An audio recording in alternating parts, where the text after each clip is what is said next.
Merci Guillaume pour la présentation. Merci aux organisateurs pour cet excellent travail. Là, vraiment, j'espère qu'on assiste au début d'une institution pour la philosophie au Québec et je me sens vraiment choyé d'y être. Je dois dire que j'ai fait un peu de fausse publicité, comme vous le voyez. J'ai changé mon titre qui, je crois, rend mieux vraiment le propos de ma présentation. Je vais me lancer sans plus tarder parce que j'en ai beaucoup à dire. J'essaie de condenser mon texte de 8000 mots en 30 minutes, ce qui est pas tout à fait évident. Inquiétez-vous pas, j'en ai éliminé quelques parties, mais quand même, j'ai essayé d'y rendre justice. Donc, le thème qui nous rassemble à ce séminaire, comme vous le savez, est celui de l'éthique intellectuelle des Lumières, dont le célèbre Sapere Aude de Kant exprime l'essentiel. Oser savoir, c'est ne rien admettre dont la véracité n'a pas d'abord été attestée par la lumière de sa propre raison, comme le rappelait M. de Koninck. Ne croire que ce qui tombe sous le sens, on pourrait dire au premier chef le sens de la vision.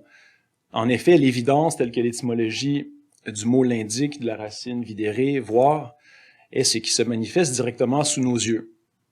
S'en tenir à l'évidence, c'est donc chercher en toute chose à voir par soi-même la vérité de ce dont il est question. Or, il se pourrait que cette quête d'évidence, qui au fond est consubstantielle à la philosophie elle-même, en ce qu'elle est fondamentalement quête de vérité, lorsque suivie jusqu'au bout, débouche sur un domaine d'évidence et d'évidence ultime qui ne soit pas communicable, mais dont il incombe néanmoins au philosophe de rendre compte d'une manière ou d'une autre, si tant est que le philosophe n'est pas seulement tenu de voir la vérité, mais aussi de la dire. Paradoxalement, ce serait dès lors sous l'impétus de ses propres exigences, celles du voir et du dire, que la raison serait ainsi amenée à confronter ses propres limites internes, voire à les transgresser. J'aimerais ici tenter de montrer comment cette dynamique d'auto-transcendance de la raison se manifeste de manière exemplaire dans le courant de la phénoménologie, en me concentrant sur trois de ses figures cardinales, c'est-à-dire Husserl, Heidegger et Merleau-Ponty. En s'efforçant de donner voix au silence, selon l'expression de Merleau-Ponty, c'est-à-dire de dire l'indicible, la phénoménologie est vouée à une forme de contradiction performative qui, cependant, ne doit pas être funeste. C'est au contraire en assumant cette contradiction que la phénoménologie, transgressant ainsi les limites de la raison discursive, arrive à faire naître une véritable poétique du sensible qui renoue ce faisant avec l'origine même de la philosophie. C'est ce que j'aurais aimé montrer dans une plus longue présentation, mais je vais m'en tenir à la phénoménologie pour cet exposé. C'est donc cette idée d'une contradiction créatrice, voire vitale, que je vais tenter de développer tout au long de cette présentation. Dans un premier temps, j'essaierai de montrer comment la tension entre le voir et le dire donne lieu en phénoménologie au problème du langage phénoménologique. Ensuite, je vais essayer de montrer comment ce problème se manifeste chez chacun de nos trois phénoménologues, en insistant sur la façon particulière dont chacun d'entre eux tente d'y répondre. Et en conclusion, comme je disais, j'aurais aimé conclure en élargissant le thème de ma réflexion et en montrant comment cette thèse que je défends au sujet de la phénoménologie concerne tout autant la philosophie dans son ensemble, mais je serai déjà à court de temps probablement, donc on pourrait y revenir durant la période de questions si vous voulez. Donc, pour commencer une brève définition de la phénoménologie, je risque de répéter un peu ce qu'Étienne disait avant moi. On peut définir minimalement la phénoménologie comme l'étude descriptive de l'expérience vécue. L'intention rectrice de Husserl est de nature fondationnaliste. Afin d'asseoir notre entreprise de connaissances théoriques sur de solides fondations, il nous faut montrer comment cette entreprise puise ses racines dans une expérience pré-théorique du monde et la présuppose toujours.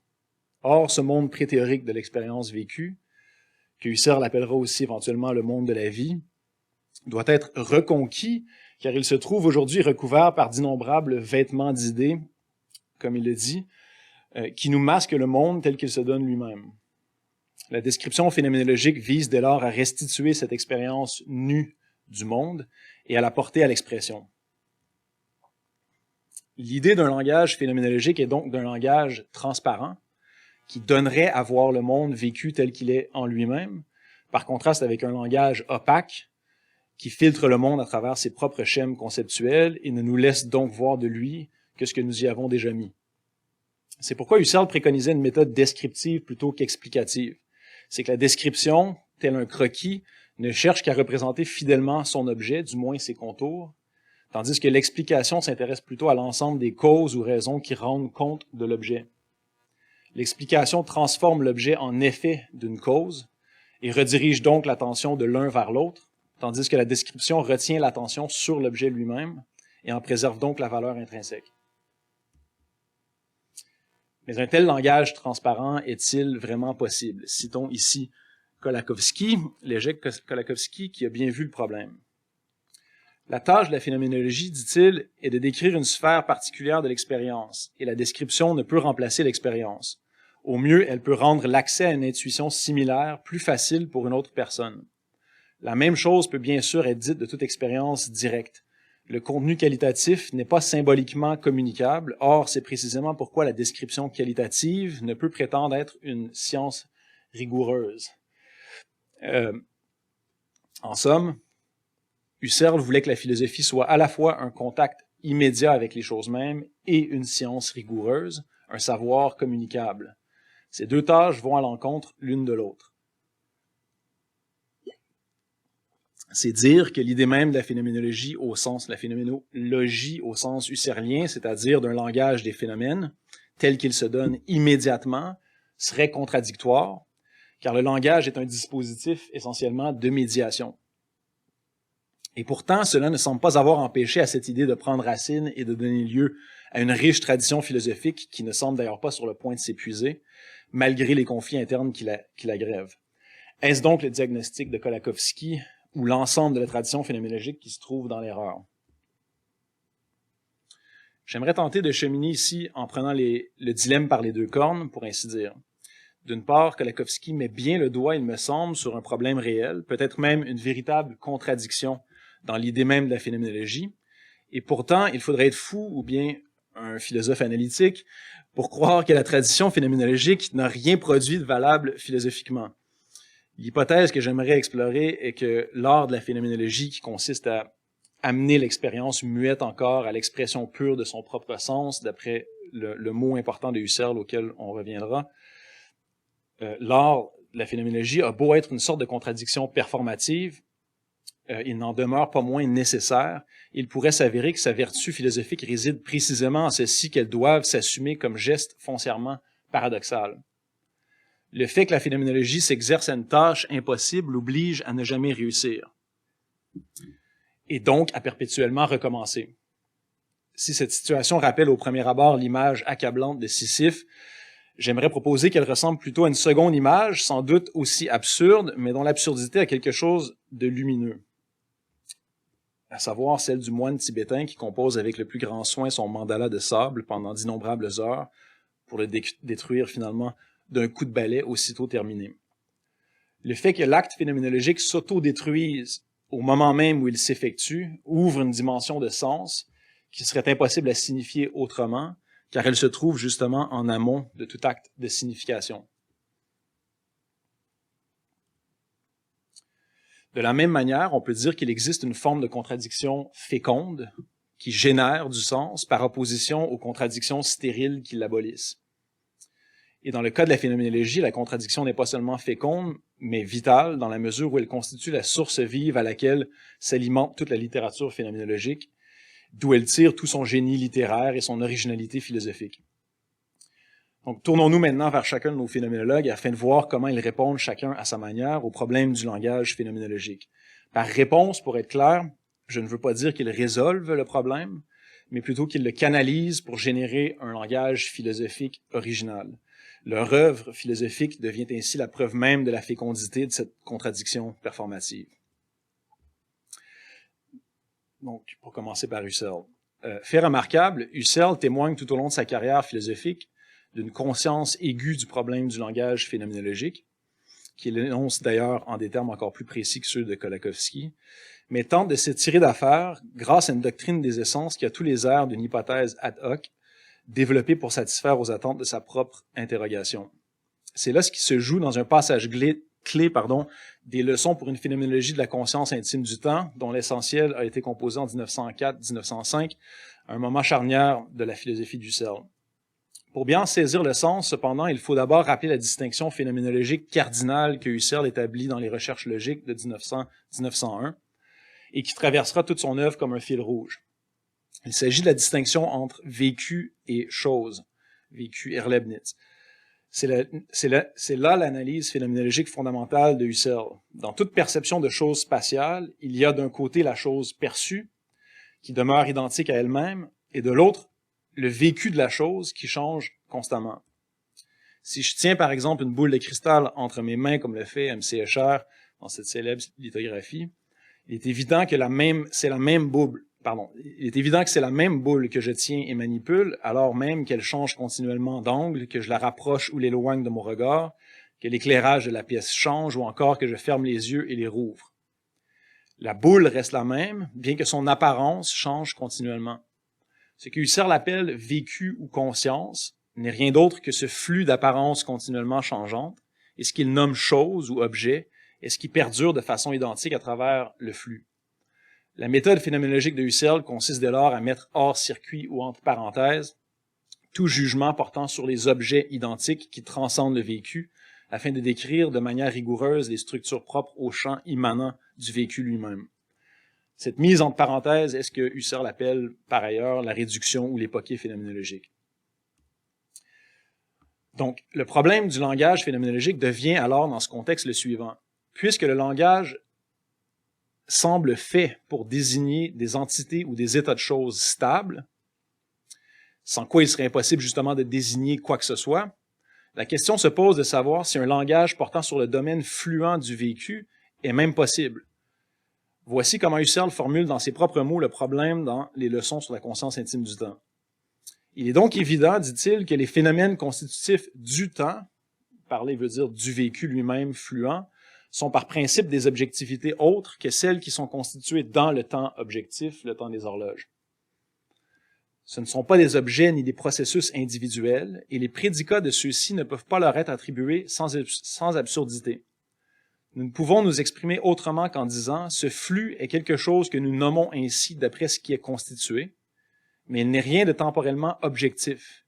C'est la subjectivité absolue, et il a les propriétés absolues de quelque chose qu'il faut désigner métaphoriquement comme flux, quelque chose qui jaillit maintenant à un point d'actualité, un point source originaire, etc. Dans le vécu de l'actualité, nous avons le point source originaire et une continuité de moments de retentissement. Pour tout cela, les noms nous font défaut. On peut croire qu'il parle de ce que Michel Henry parle lorsqu'il parle d'affectivité ici. Le langage prédicatif, dit Husserl, qui se fonde sur la sphère d'objets constitués dans le temps, est par principe inapte à décrire la sphère constituante du temps lui-même, du temps vécu. Ce qu'il appelle la subjectivité absolue ici. C'est que tout acte de signification vise une unité de sens, alors que ce qu'il s'agit ici de décrire est une multiplicité fluente. Comment un mot qui désigne un identique pourrait-il référer à ce qui n'est que pur écoulement? Les noms nous font défaut pour dire ce que l'on cherche à dire ici, mais il nous faut néanmoins le tenter, paradoxalement. Que nous reste-t-il alors, et c'est là peut-être l'aveu le plus candide de Husserl sur la question, sinon la métaphore? Ce terme employé par Husserl est hautement révélateur. Pour parvenir à une description phénoménologique du temps vécu, il faut subvertir le sens de certains mots dont la fonction originelle était de désigner des choses ou des processus dans le temps objectif, sans quoi, encore une fois, il n'y aurait pas de désignation. Or, il serait plus juste de parler en ce sens d'évocation que de description phénoménologique, car ce langage ne vise plus ce qui se trouve là devant nous, disponible au regard de tout un chacun, mais nous renvoie plutôt vers l'intimité de notre propre expérience et suscite une reconnaissance par une sorte de résonance affective. Nous ressentons vivement ce que Husserl cherche à évoquer en parlant du point source originaire d'où jaillit le flux continuel des nouvelles sensations, même si l'on serait bien embêté d'indiquer où, au juste, ce point source se situe au sein de notre expérience vécue, et surtout de spécifier en quel sens il peut être dit que cette expérience, que cette dernière en jaillit. En quel sens notre expérience jaillit d'un point source.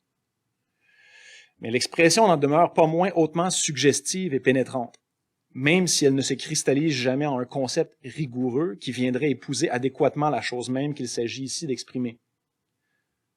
C'est que la chose même, dans ce cas-ci, n'est pas même une chose, et ne peut être pour cette raison que vécue et non perçue, et donc encore moins conceptualisée adéquatement. C'est pourquoi le langage conceptuel, qui sert à resserrer l'attention sur ceci ou sur cela, en délimitant précisément un état de choses au sein du manifeste, doit ici céder à un langage poétique qui éveille, évoque ou suscite plutôt qu'il ne désigne. Le problème du langage phénoménologique, on le voit, ne nous condamne pas nécessairement à une impasse. La contradiction peut devenir dans ce cas-ci créatrice plutôt que destructrice de sens, si tant est qu'on la saisit comme l'occasion d'une transformation de registre de langage, voire de mode de conscience ou d'être au monde, plutôt que comme une entrave à la science rigoureuse dont Husserl fantasmait. En nous tournant vers les cas de Merleau-Ponty et de Heidegger, nous verrons comment cette avenue fut explorée plus profondément encore chez les étudiants que chez le maître.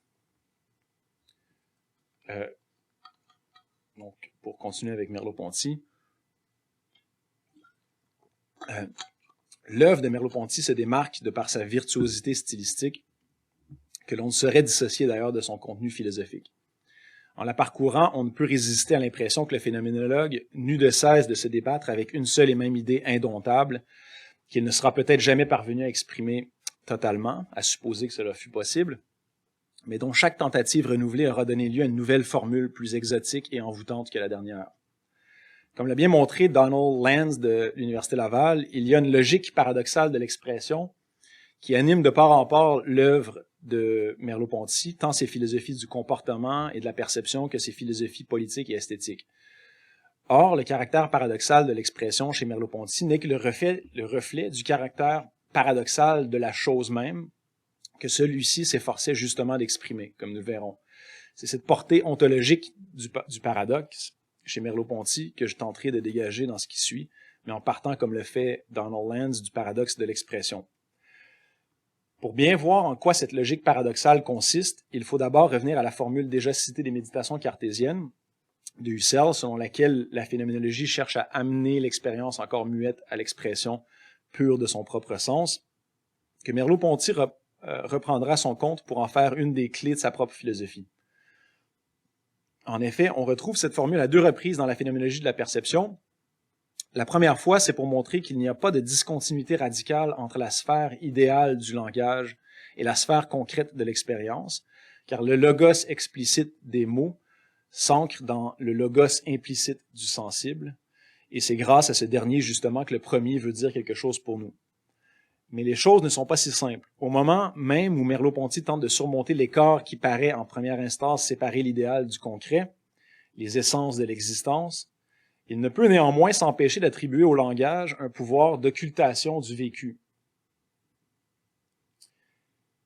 C'est l'expérience muette encore qu'il s'agit d'amener à l'expression pure de son propre sens. Les essences de Husserl doivent ramener avec elles tous les rapports vivants de l'expérience, comme le filet ramène du fond de la mer les poissons et les algues palpitants. Il ne faut donc pas dire avec Jean Val que Husserl sépare les essences de l'existence. Les essences séparées sont celles du langage. C'est la fonction du langage de faire exister les essences dans une séparation qui, à vrai dire, n'est qu'apparente, puisque par lui, elle repose encore sur la vie antéprédicative de la conscience. Relisez bien ce passage qui semble faire d'une main ce qu'il défait de l'autre.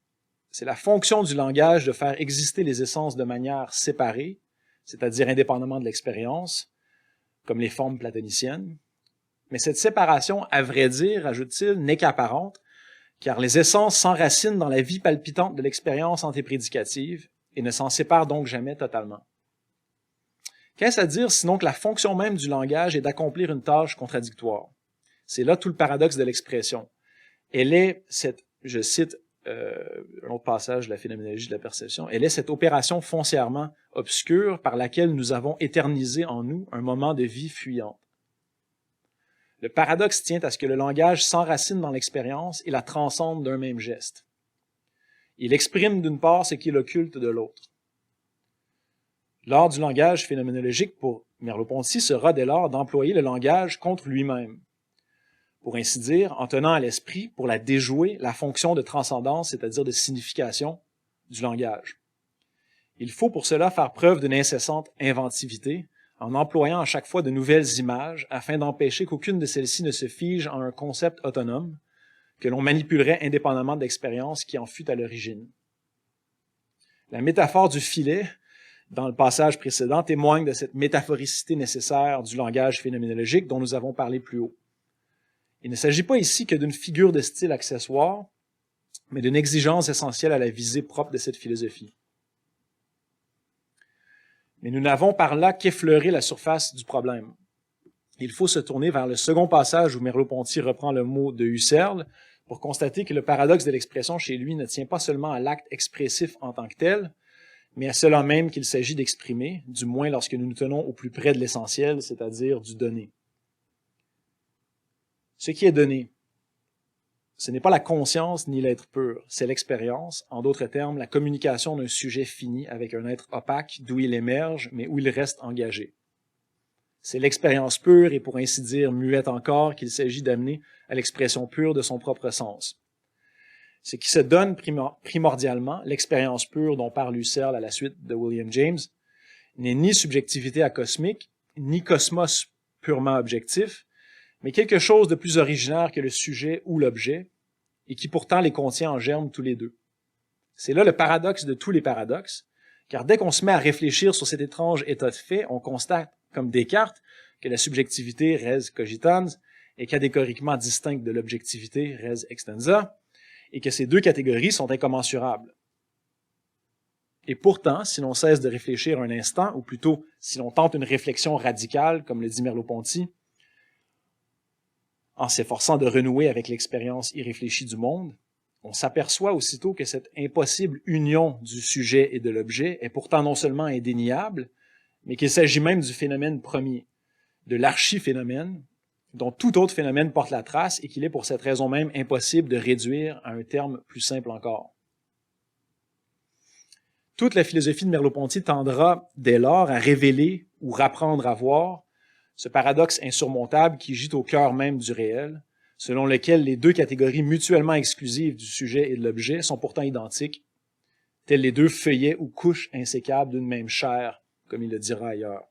Attention, il ne s'agit pas ici d'un défaut de compréhension imputable aux limitations de l'intellect humain, mais bien d'un mystère absolu, dit-il, qui ne comporte aucun éclaircissement, car il s'agit bien d'un mystère qui définit l'être et qui lui est donc consubstantiel. Je passe à une citation du visible et de l'invisible qui est en quelque sorte le testament involontairement de Merleau-Ponty.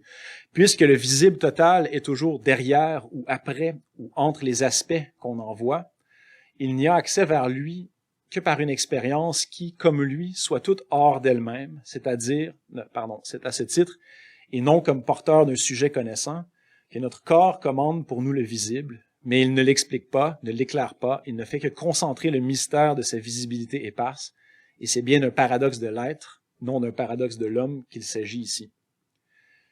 Chiasme, entrelac, chair, sont les divers noms que Merleau-Ponty donnera finalement à ce paradoxe ontologique, à cet entrelacement du pour-soi et de l'en-soi au cœur même de l'être.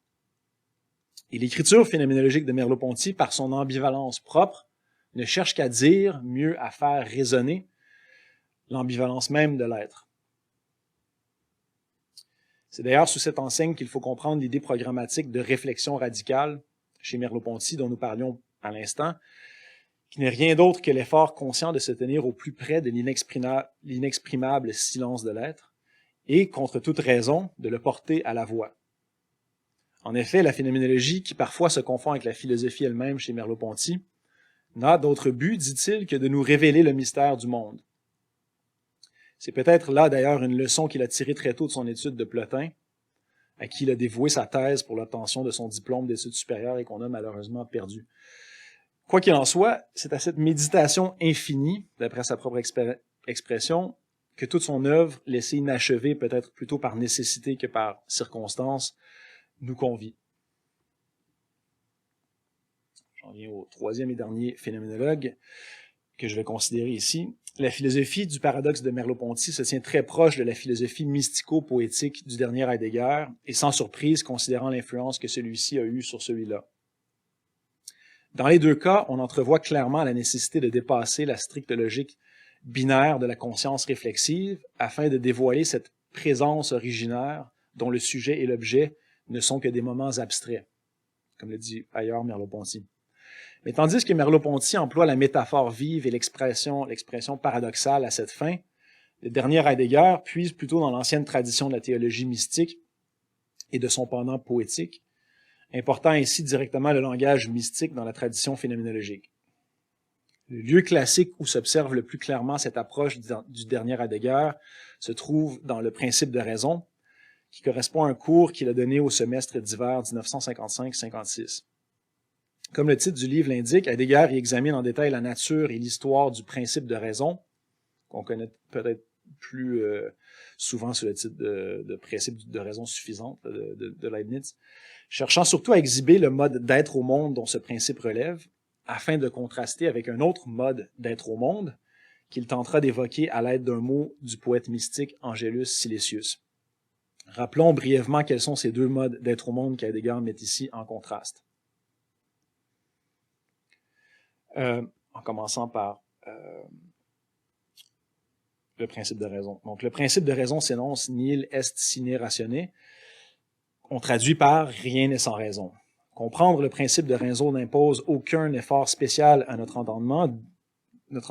D'où vient cette facilité?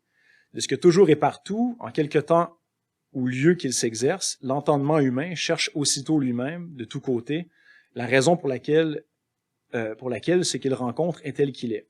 L'entendement cherche de tous côtés la raison, pour autant que lui-même, l'entendement, veut que raison soit fournie. S'il fallut attendre Leibniz pour obtenir une première formulation explicite du principe de raison, il est d'emblée évident pour Heidegger que les origines du principe sont bien plus anciennes, qu'il constitue en vérité le principe suprême implicite à toute recherche rationnelle, dans la mesure justement où il est constitutif de l'entendement humain lui-même. Or, cette quête de raison, propre à la raison, n'est pas innocente et devrait même, selon Heidegger, être considérée avec suspicion, comme le suggère déjà la fin de cette dernière citation. La raison veut, voire elle exige que raison soit fournie. On devrait lire que raison lui soit fournie. Toute chose qui se présente devant elle doit rendre raison d'elle-même, se justifier ou s'expliquer comme un suspect devant un juge. Au fil de ces analyses, c'est ce caractère impérieux de la raison qui somme l'être de rendre raison de lui-même, que Heidegger fera ressortir de plus en plus nettement jusqu'à ce que le principe de raison se révèle être la devise de l'empire humain sur la nature, dont la science et la technique moderne sont les manifestations les plus abouties, comme nous rappelait Étienne dans sa présentation. Le danger qui guette l'humanité moderne, selon Heidegger, est que ce rapport instrumentalisant à la nature, qu'il appelle ailleurs la pensée calculante, et peut-être plus exactement ou précisément que par le mot raison, que la pensée calculante vienne à éclipser totalement un autre mode d'être au monde, qui serait plus proche de notre véritable essence, d'après Heidegger, qu'il appelle la pensée méditante. Toute la philosophie du dernier Heidegger s'efforce dès lors de réveiller et de protéger la possibilité de la pensée méditante, c'est-à-dire d'un rapport à l'être qui se caractérise plutôt par l'accueil ou l'écoute que par la volonté de maîtrise. C'est une pensée qui laisse l'être être, dit-il simplement, plutôt que de chercher à raisonner l'étant au profit de l'humanité. Or, il est hautement significatif que le moyen employé par Heidegger dans le principe de raison pour réveiller en ses auditeurs ou lecteurs ce rapport plus méditatif à l'être est une citation d'Angelus Silesius qui va comme suit. La rose est sans pourquoi, fleurit parce qu'elle fleurit, n'a souci d'elle-même, ne désire être vue. Si on se laisse interpeller par ce mot de Silesius, qui contredit frontalement le principe de raison, suivant lequel rien n'est sans pourquoi, se produit alors la possibilité d'un saut, dira Heidegger, hors du cercle de la raison, libérant ainsi tout d'un coup une nouvelle voie d'accès à l'être. Sous ce nouveau jour, la rose paraît alors sans pourquoi, ce qui ne veut pas dire tout à fait sans raison, explique Heidegger. Pourtant, la rose qui fleurit parce qu'elle fleurit n'est pas sans raison. Le parce que nomme la raison, mais une raison étrange et vraisemblablement supérieure. Que veut dire la rose fleurit parce qu'elle fleurit? Ici, le parce que ne renvoie pas, comme d'habitude, à quelque chose d'autre qui ne serait pas un fleurir et qui devrait fonder la floraison à partir d'une altérité. Le parce que de la sentence renvoie simplement la floraison à elle-même. La floraison est fondée en elle-même, a sa raison avec et en elle-même. Elle est pure éclosion hors de soi, pur éclat de ce qui brille. Mais ce qui est beau brille en soi-même, bienheureux, dit Murica dans le dernier vers de sa poésie sur une lampe. La beauté n'est donc pas une qualité, une parure qui viendrait s'ajouter à ce qui est. La beauté est un mode suprême de l'être, c'est-à-dire ici pure éclosion hors de soi, pur paraître et briller. Les plus anciens penseurs grecs disaient « phusis ». Or, qu'il y ait là une explication du mot de Silesius, c'est ce dont précisément il nous faut douter. Peut-être serait-il plus juste de parler d'explicitation ou de commentaire, mais il est apparent qu'ayant touché au fond de la question, c'est-à-dire finalement au mystère insondable de l'être, il n'y a en vérité plus grand-chose à dire ni à faire, sinon de continuer de méditer le mystère en silence. Le mot de Silesius est lui-même une rose qu'il nous faut contempler, c'est-à-dire laisser être. Y ajouter quoi que ce soit, c'est en vérité en retrancher. Mais Heidegger, comme tout philosophe professionnel, a un cours à donner. Il doit combler le silence ouvert par le poète, et pour s'y prendre, il ne peut s'empêcher que de citer un second poète, censé venir éclairer le premier. Ou alors, il déploie son propre langage poético-mystique. La floraison de la rose est pure éclosion hors de soi, pur éclat de ce qui brille, dit-il. C'est là remplacer une expression mystérieuse par une autre. Aussi bien dire, et c'est bien à y regarder de plus près exactement ce que Heidegger dit, que la floraison de la rose est causa sui. Voilà bien sûr un scandale aux yeux de la raison, selon laquelle rien n'est sans cause. Une cause qui serait autre que la chose dont il est question. Mais donc, si le commentaire de Heidegger est juste, ou bien le mot de Silesius est une contradiction parfaitement insensée, et ne possède donc aucune valeur philosophique, ou bien il s'agit d'une contradiction féconde, génératrice de sens, mais qui est simplement impossible à traduire dans le registre de la raison discursive, et qui nous oblige donc, pour l'expliciter plus avant, d'adopter le langage même de Silesius, c'est-à-dire le langage poético-mystique. C'est bien la solution qu'assumera de plus en plus le dernier Heidegger, aux grandes dames d'ailleurs de ses détracteurs, qui ne cesseront de lui reprocher son obscurantisme. C'est que Heidegger a bien vu qu'entre le mode d'être au monde qu'évoque le mot du poète mystique et celui qui domine l'humanité moderne, il y a une discontinuité, de sorte que seul un sot est à même de nous faire passer de l'un à l'autre. On ne peut pas traduire le sens du laisser-être de la pensée méditante dans le registre de la pensée calculante. C'est pourquoi seul un langage mystérieux, ce qui ne veut pas dire mystifiant, peut rendre justice au mystère de l'être qu'il tente d'évoquer. J'en arrive à ma conclusion. Donc, métaphore, paradoxe et langage mystique. Voilà les diverses formes qu'ont pu prendre chez trois des plus illustres phénoménologues la même tentative absurde d'exprimer l'inexprimable, de dire l'indicible, de donner voix au silence. Or, toute absurdité n'est pas infructueuse, toute contradiction n'est pas stérile, si tant est que l'acte contradictoire demeure fidèle à une contradiction à même les choses. Donner voix au silence n'est ni plus ni moins paradoxal que le fait que le silence de l'être donne lui-même continuellement naissance au bruit du sensible, selon l'expression de Jocelyn Benoît. S'il est vrai que la phénoménologie, comme toute philosophie authentique, est mue par un désir de coïncider avec l'origine des choses, de saisir le sens du monde à l'état naissant, comme le dit brillamment Merleau-Ponty, et par ailleurs que le monde naît d'un jaillissement immotivé et donc gratuit, alors il était inévitable qu'elle en vienne à développer un langage à la mesure de cette gratuité pure qui gît au fond des choses, c'est-à-dire un langage de l'ineffable. Par là, la phénoménologie consacre le mariage impossible du dire et du voir, de la raison et de l'intuition, et invite ainsi les deux écueils opposés, si populaires aujourd'hui, qui consistent à sacrifier l'une ou l'autre de ces exigences afin d'abolir la tension du paradoxe. Le premier écueil, qui consiste à sacrifier la raison au profit de l'intuition, mène soit au mutisme, soit à un fidéisme dogmatique, et dégénère donc dans une forme d'irrationalisme. Le second écueil, le sacrifice de l'intuition au profit de la raison, dégénère pour sa part dans une forme de rationalisme étriqué, qui devient prisonnier de ses propres abstractions et sape le savoir théorique de toute signification vitale ou existentielle. En portant la croix de ces deux exigences irréconciliables, mais néanmoins nécessaires, la phénoménologie trace une voie médiane entre ces deux écueils et donne ainsi naissance à ce qu'il y a tout lieu d'appeler une poétique du sensible, qui n'est au fond que l'autre nom de la phénoménologie. Merci. Et je vous laisse sur une citation de Merleau-Ponty à méditer. Voilà.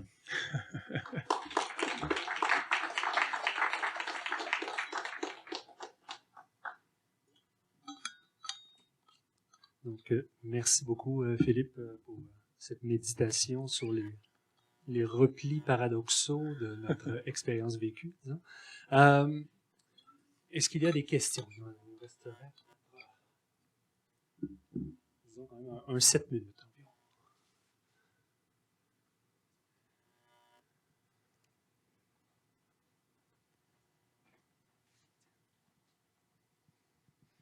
Donc, merci pour la présentation. Il y a un thème qui revient souvent chez Merleau-Ponty et Heidegger, que j'ai beaucoup de difficultés à saisir, là, c'est l'idée d'un dépassement de la contradiction entre du sujet et de l'objet. Et là, de ce que je comprends, Merleau-Ponty dit qu'il n'y a pas de mots pour parler de cette réalité-là. Et ce dépassement-là, ce ne serait pas le phénomène. C'est là que j'ai de la misère à comprendre. Il y a un dépassement entre de l'opposition entre sujet et objet, mais qui ne serait pas le phénomène. Pourquoi pas un phénomène? Pourquoi ce ne serait pas l'archi-phénomène, au contraire? Je pense pas qu'il y ait un dépassement du phénoménal chez Merleau-Ponty. Donc ça, au contraire, je pense que la recherche du phénomène, de tous les phénomènes, de l'ur-phénomène, et c'est ce qu'il appelle le chiasme, ou l'entrelac, qui nomme cette espèce de substance primordiale qui n'est pas une substance, mais qui est antérieure à la distinction du sujet et de l'objet, et qui est tout l'objet de son enquête phénoménologique, je pense, du début jusqu'à la fin de son œuvre. Donc, il multiplie les mots là, intéressants, le chiasme, pour penser l'espèce de réversibilité essentielle de l'être, l'intérieur, l'extérieur, qui se fusionnent en un même être, paradigmatiquement dans la chair de l'être humain, là, de là tout son exemple qui revient constamment, qui l'emprunte à Husserl, de l'intériorité versus l'extériorité de la main touchante, touchée. Mais il va prolonger cet exemple-là pour dire qu'au fond, cette réversibilité-là va jusqu'au cœur des choses. C'est une réversibilité, c'est une propriété même de l'être. C'est pas seulement une propriété du sujet humain. Donc, il y a un saut vraiment du domaine psychologique, on pourrait dire, au domaine ontologique qui se fait chez le dernier Heidegger. Puis, ce que j'essaie de dire ici, c'est que on peut l'indiquer de manière indirecte, on peut métaphorique ou poétique, ou en inventant des néologismes comme le fait Heidegger avec son terme de chiasme, par exemple, ou d'entrelac, en réemployant des termes, en les subvertissant, mais que, puisqu'il s'agit plutôt de revivre cette source-là à l'origine de l'expérience que de la nommer, de la conceptualiser, il y a un danger en faisant un concept, puis de là la nécessité de multiplier les expressions pour s'assurer que ça fige jamais en fait en un concept. Donc c'est ni possible ni désirable en fait que ça devienne un concept. Merci.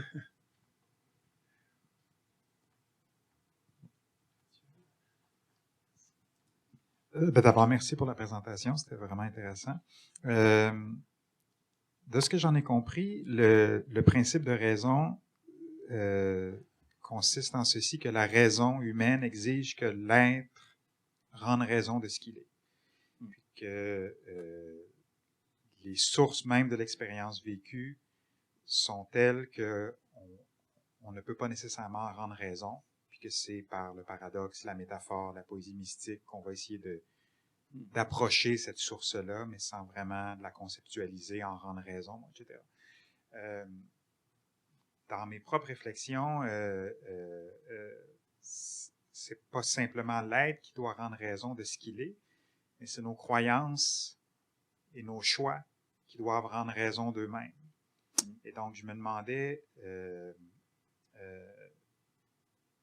par exemple, dans le domaine moral, si j'ai à rendre raison d'un choix que je fais, par exemple, le choix d'accorder mon respect ou ma bienveillance à un être, je vais en parler demain, est-ce qu'il y aurait chez ces phénoménologues-là la même critique du principe de raison? Est-ce qu'il y aurait encore là la recherche à travers une certaine phénoménologie du vécu éthique, comme l'identification d'une source de nos convictions, qui ne consiste pas à rendre raison de nos convictions, mais à dépeindre l'origine à jamais incernable de nos intuitions les plus fondamentales. Je ne sais pas si vous me suivez, je ne sais pas si vous voyez. Comment arrimer une éthique à ce constat ontologique-là? Oui, voilà, merci. Comment vivre d'après le constat de l'abîme à la source de tout sens? Ouais. C'est une question que je me pose encore à ce jour, qui est paradoxalement celle que j'essayais d'éclairer dans ma thèse, qui est devenue le livre que j'ai publié, là, dont parlait Guillaume, La phénoménologie comme manière de vivre. Okay. J'ai essayé de le formuler explicitement, mais chez Heidegger, ça prend la forme d'une éthique, parce que le mode d'être au monde, qui est le laisser-être, c'est le nom d'une éthique.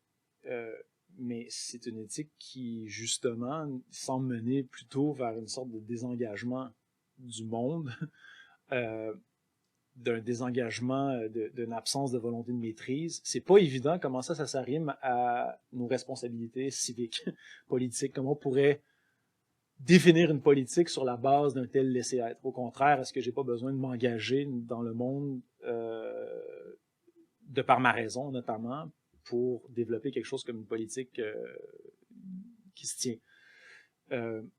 D'ailleurs, Heidegger lui-même est un peu flou sur sa propre politique. On peut en faire une critique aussi à ce sujet-là. Comment est-ce qu'on peut vivre de façon mystique? Comment est-ce qu'on peut concilier écoute mystique de l'être et engagement politique avec toutes les responsabilités que cela implique? J'ai pas de réponse à ça. J'ai pas de réponse. J'ai tendance à dire qu'il faut osciller.